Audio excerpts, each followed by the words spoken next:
Bismillahirrahmanirrahim. Assalamualaikum warahmatullahi wabarakatuh. Alhamdulillah, wassalatu wassalamu ala rasulillah wa ala alihi wa ashabihi wa man tabi'ahu ila yaumil qiyamah. Amma ba'd. Puji dan syukur, alhamdulillah, tidak bosan-bosannya kita haturkan kehadirat Allah Subhanahu wa ta'ala. Salawat dan salam semoga Allah sampaikan keharibaan Nabi kita Muhammad sallallahu alaihi wasallam. Pada malam hari ini tema yang akan saya bawakan adalah lapisan-lapisan kolbu dan lapisan mana yang dipuasakan.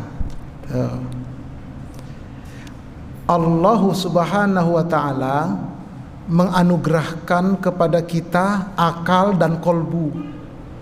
Dengan akal dan kolbunya manusia melakukan perbuatan. Beda dengan ayam, beda dengan kambing, beda.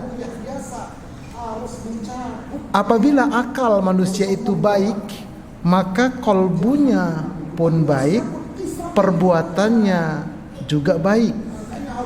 Tapi kalau akalnya kotor, pikiran kotor, maka kolbunya pun kotor, perbuatannya pun tercela. Makanya kata Nabi, inna fil jasadi mudghah, sesungguhnya pada jasad manusia ada segumpal daging.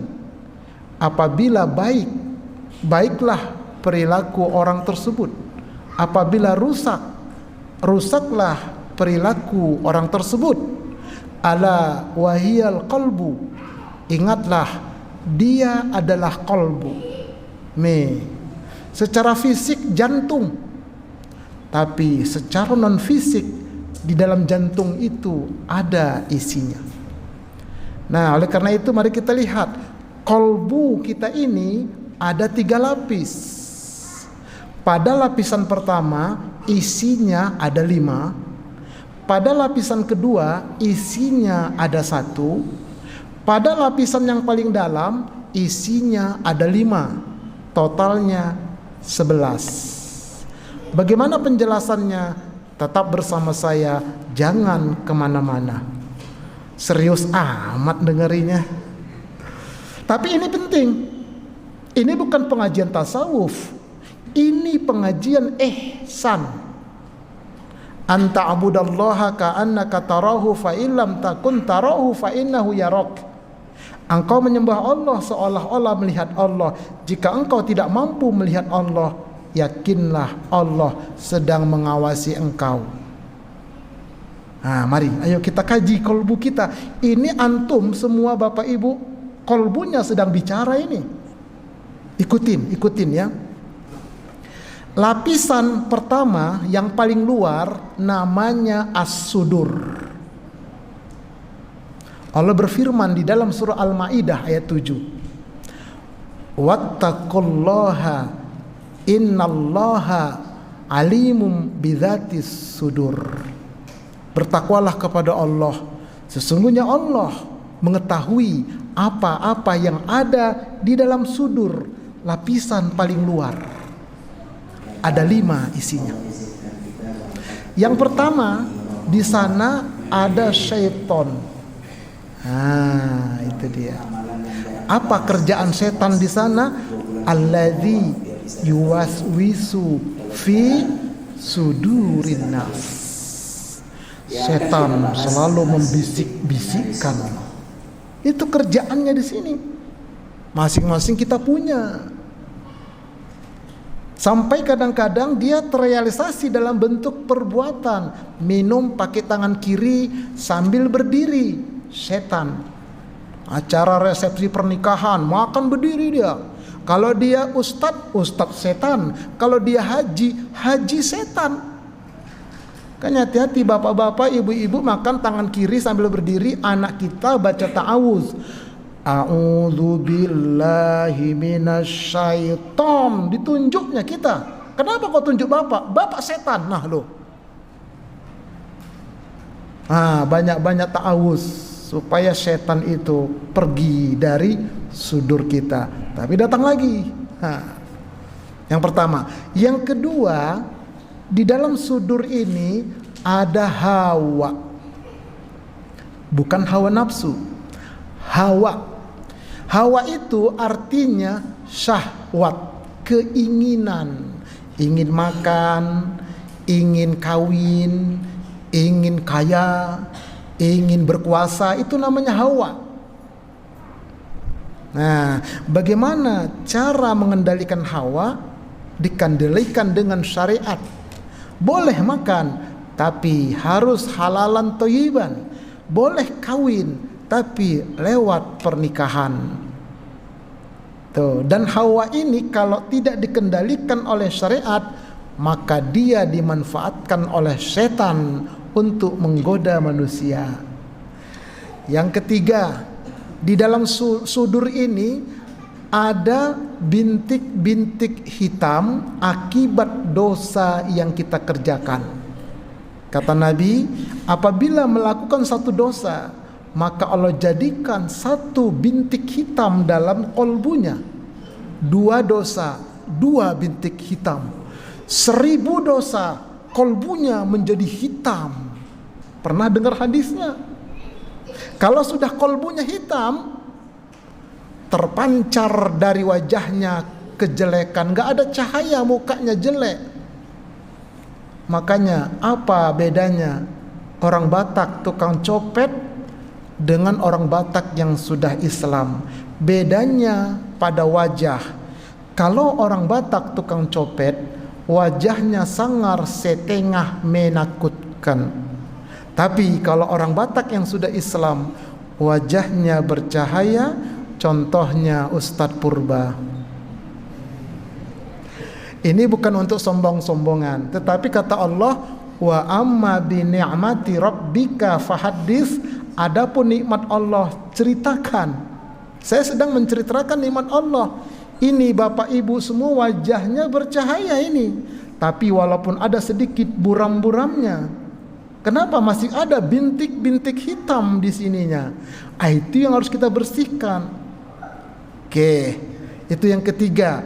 Yang keempat, kalau bintik hitam ini tidak dibersihkan, dia akan berubah menjadi kuman-kuman penyakit hati, penyakit kolbu, mulai dari riya, ujub, takabur, hasud, dengki, tamak, khotir. Khotir itu jamaknya khawatir, cemas, takut banget sama kopet kapit kemarin. Itu penyakit, itu penyakit kolbu. Kalau nggak diobati penyakit-penyakit ini, maka kolbunya menjadi mati.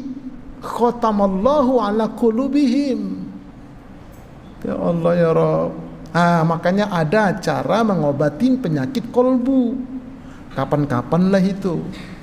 Oke, yang kelima, di dalam sudur ini ada jin korin. Tuh. Setiap manusia lahir, kata Nabi, Allah sertakan jin korin pada kolbunya. Sahabat bertanya, apakah engkau juga punya ya Rasul? Aku juga punya, tapi dengan izin Allah, jin korinku dimasukkan Islam oleh Allah, sehingga tidaklah menyuruh aku kecuali yang baik, kata Nabi. Lalu bagaimana dengan kami? Kata sahabat, tergantung kalian. Kalau kalian berusaha menjadi orang baik, maka jin korin kalian pun akan menjadi baik. Jadi jin korin ini lebih kecil sedikit daripada jin tomang. Apabila manusia mati, jin korin kita nggak mati. Itulah yang gentayangan. Kalau ada orang kesurupan, siapa kamu? Saya Mbah Kakung. Ngapain datang kemari? Saya kangen sama cucu saya. Itu bukan roh mbah kita, itu adalah korinnya. Dan korin ini gentayangan, inilah yang ditangkap oleh dukun-dukun, dijadikan ilmu santet. Apa itu dukun? Dukun itu duduk tekun. Itu jin korin itu yang ditangkepin itu. Nggak ada orang kesurupan, oh ini yang mati kemarin, nggak ada itu. Roh itu di alam barzah, di kerangkeng, nggak bisa keluar. Kalau bisa keluar gentayangan, enak dong kita bisa nanya bocoran-bocoran soal kubur. Enggak, itu korin loh. Nggak ada roh gentayangan. Itu akidah Islam. Oke, inilah 5. Makanya kata Allah, fa'alhamaha fujuraha wa taqwaha. Allah ilhamkan kepada kolbu itu fujur yang 5 ini, takwa nanti yang 5 berikutnya. Oke, masuk kita ke lapisan kedua, namanya al-fuad. Allah berfirman dalam surah Al-Isra ayat 36, wala taqfu ma laisa laka bihi ilm innas sam'a wal basara wal fuada kullu ulaika kana anhu mas'ula. Dan janganlah engkau mengikuti apa-apa yang engkau tidak punya ilmu tentangnya. Sesungguhnya pendengaran, penglihatan dan fuad akan dimintai pertanggungjawaban. Maksudnya fuad yang dimintai pertanggungjawaban itu apa? Yang ada di dalam fuad itu nanti yang akan ditanya di akhirat. Bahkan di alam kubur tanya dia, siapa yang ada di fuad? Cuman satu. Itulah dia nafsu, jiwa atau sukma. Nafsu itu bukan begini, makannya nafsu banget, salah. Kalau begitu, makannya hawa banget, itu yang betul. Kamu makan hawa banget sih, itu yang benar. Bukan kamu makan nafsu banget, salah, nggak paham berarti dia. Nafsu itu jiwa, makanya kullu nafsin dha'iqatul maut. Setiap jiwa pasti akan merasakan sakaratul maut. Nafsu, jiwa atau sukma. Sukma inilah yang disantet oleh dukun-dukun, pakai boneka, ditusuk, ada itu ilmunya. Dan ini nggak bisa dengan ruqyah biasa, harus dicabut dia, baru sembuh itu orang. Jahat memang dukun, tapi nggak usah takut, Islam lebih kuat. Makanya harus kuat kita sebagai orang Islam. Ustadz juga jangan kosong, harus kuat kolbunya, jiwanya.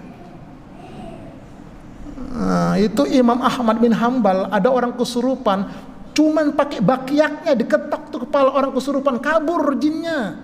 Umar bin Khattab jalan 10 meter radius, nggak ada jin berani dekat, kebakar sama dia. Begitu ulama-ulama dulu, itu harus kita warisi. Nih kolbunya harus benar, tahu kita isi kolbu itu. Oke, itu nafs, jiwa. Nafsu ini ada 5 tingkat nanti terakhir. Nafsu ada 5 tingkat. Dan nafsu inilah yang kita puasakan. Makanya Ramadan ini adalah bulan tazkiyatun nufus, pembersih jiwa. Infak, zakat, sedekah, pembersih jiwa. Baca Al-Quran, pembersih jiwa. Sholat, menenangkan jiwa, itu semua. Makanya kalau sholat jiwanya nggak ikut, sholatnya garing. Puasa jiwanya nggak ikut, puasanya gersang. Umroh haji jiwanya nggak ikut, umroh hajinya antak, nggak ada rasa, karena nggak ikut kolbunya. Ya Allah ya Rob, bertahun-tahun ngaji kita nggak sampai ke sini, sayang kan? Kayaknya saya sampaikan ini. Nah, makanya nafsu itu yang paling rendah adalah nafsu amaroh. Wa ma ubarri'un nafs, innan nafsa la amaratum bisu illa ma rahima rabbi. Nafsu itu cenderung menyuruh kepada kejahatan, kecuali yang dapat rahmat dari Tuhanku, kata Nabi Yusuf. Jadi kalau masih suka marah-marah, itu nafsunya orang muslim. Tuh orang muslim marah-marah kerjaannya. Tapi orang beriman nafsunya adalah lawamah. Ya, nafsu lawamah yang selalu menyesal. Bapak sebagai majikan marah sama supir, 5 menit kemudian, maafin saya ya mas, tadi bapak marah-marah. Heran bapak supir kita, kok tumben ya Pak Haji ini minta maaf sama saya. biasanya nggak pernah. Apa gara-gara kemarinnya dengar ceramah Ustadz Purba di Masjid Al-Hikmah tuh, cakep tuh. Jadi kalau orang yang beriman itu nafsunya itu mudah minta maaf. Ibu-ibu juga begitu, marah sama pembantu, nggak berapa lama minta maaf. Besok nakal lagi, marahin lagi, minta maaf lagi. Memang begitulah. Kalau orang muslim nggak mau, begitu marah dia nggak mau minta maaf. Kenapa? Gengsi dong, saya kan bosnya. Nah itu muslim masih. Tapi kalau orang bertakwa, nafsunya 3. Yang pertama, mutmainnah, tenang, nggak bakal marah. Yang kedua, rodiyah, orangnya ridho.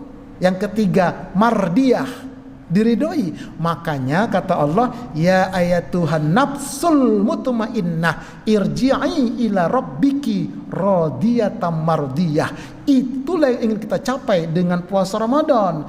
Itu yang ingin kita capai dengan infak, zakat, sedekah, ibadah-ibadah lainnya. Itu adanya di lapisan kedua. Terakhir, lapisan yang paling dalam, namanya al-absar. Allah berfirman dalam surah Ali Imran ayat 13. Apa kata Allah? Inna fi dzalika la'ibratan liulil absar. Sesungguhnya pada yang demikian itu terdapat tanda-tanda kebesaran Allah, pelajaran dari Allah bagi orang yang memiliki mata batin. Nah, namanya al-absar, mata batin yang paling dalam. Di sana ada 5. 1, di sana ada malaikat untuk melawan setan tadi. Kemudian di sana ada ilmu. Makanya ilmu itu masuk lewat akal. Akal ini adalah pintu. Ada pintu depan, ada pintu belakang. Pintu belakang tempat masuk yang jelek-jelek. Pintu depan tempat masuk yang bagus-bagus. Tutup pintu belakang, buka pintu depan. Masukkan ilmu, taruh dalam dada. Makanya al-ilmu fis sudur la fis sutur. Ilmu itu di dada, bukan di kertas, bukan di otak sini. Tuh. Kemudian yang ketiga, di dalam al-absar paling dalam itu ada iman di dalam dia. Kemudian di dalam sana ada takwa. At-taqwa hahuna, takwa itu di sini. Kemudian di dalam sana ada ruh. Itulah dia hati nurani yang paling dalam. Makanya kita sering dengar, tanya hati nuranimu, karena nggak bakal bohong. Contoh, kita ngerjain dosa, Bu. Begitu kita ngerjain, ya Allah, kenapa ku kerjakan ya? Sebetulnya hati kecilku nolak. Nah itu hati nurani itu. Tapi ketika ngerjakan, itu nafsu, jiwa yang digoda oleh setan. Gitu caranya. Nah, yang 11 ini ada obatnya, ada terapinya. Nggak mungkin kita sampaikan di sini. Nah, silakan berkunjung ke channel saya, Ustadz Arifin Purba Official di YouTube. Silakan berkunjung, ada insya Allah di sana. Tapi jangan lupa subscribe, like, and share. Nah, udah zamannya loh. Itu saya siapkan di sana dan saya sajikan dalam bentuk PowerPoint. Ada dalilnya semua. Saya kecil aja di pojok, sambungkan ke TV bapak ibu di rumah. Kan rata-rata pakai wifi sekarang. Oh itu dalilnya, enak dia insya Allah. Sebar sebanyak-banyaknya silahkan. Supaya kita paham yang mana diri kita yang dipuasakan, yang mana yang dizakatkan, dan seterusnya. Sehingga nanti kita pulang, yang pulang itu adalah jiwa kita sama ruh. Inna lillahi wa inna ilaihi roji'un. Yang roji'un itu jiwa kita. Dulu kita datang ke muka bumi ini fitrah, bersih. Tapi ada yang pulang kotor. Kata Allah, ngapain aja kamu di taman Aries? Ayo, kenapa kamu biarkan kotor jiwamu? Kenapa enggak kau bersihkan? Qad aflaha man zakkaha. Beruntung orang yang membersihkan jiwanya. Merugilah orang yang membiarkan jiwanya kotor. Oh, ini saja mungkin ya dapat saya sampaikan. Mudah-mudahan dari hari ke hari jiwa kita, diri kita, ibadah kita semakin baik sehingga nanti kita pulang kepada Allah dengan pulang husnul khotimah, tanpa hisab, tanpa azab. Itu yang benar. Tidak cukup husnul khotimah. Usahakan husnul khotimah tanpa hisab. Enggak ditanya, tanpa azab, enggak diazab. Karena pertanyaan pertama di alam kubur, man rabbuka. Kalau kita enggak kenal siapa Tuhan kita, siapa Allah, siapa diri kita, bahaya. Itu makanya ngaji yuk. Ini saja, yuk kita tutup dengan doa kafaratul majlis. Subhanakallahumma wa bihamdika asyhadu an la ilaha illa anta astaghfiruka wa atubu ilaik. Assalamualaikum warahmatullahi wabarakatuh.